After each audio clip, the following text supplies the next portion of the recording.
Omarosa Manigault, Trump advisor who resigned, says she saw things in White House that made her very uncomfortable. Omarosa Manigault Newman says that she saw and heard things during her year-long stint in the White House that made her very uncomfortable.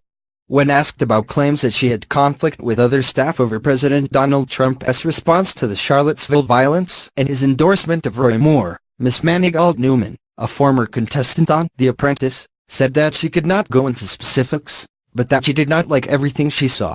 As the only African-American woman in this White House as a senior staff and assistant to the president, I have seen things that have made me uncomfortable, that have upset me, that have affected me deeply and emotionally, that has affected my community and my people, Ms. Manigault Newman said during an appearance on ABC's Good Morning America. The question is based on reports that Ms. Manigault Newman had become increasingly frustrated with how Mr. Trump has handled issues concerning race.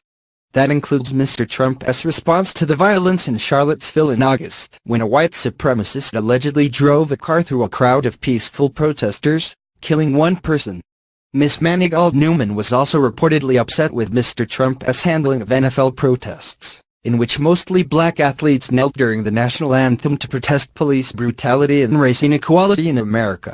More recently, Ms. Manigault Newman reportedly told a friend that she was uneasy with Mr. Trump's endorsement of Mr. Moore, who lost his bid this week for Senate in Alabama.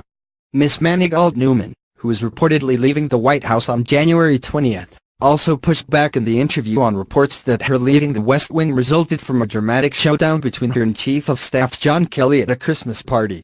She claimed that those reports have come from a single reporter, but did not say who that reporter was. Those reports indicate that Ms. Manigault Newman was pushed out of her position in the White House after she demanded that Mr. Kelly give her broad access to the president, but was rebuffed. Both Ms. Manigault Newman and the White House have insisted that she left voluntarily, and had planned on doing so after 1 year in the White House.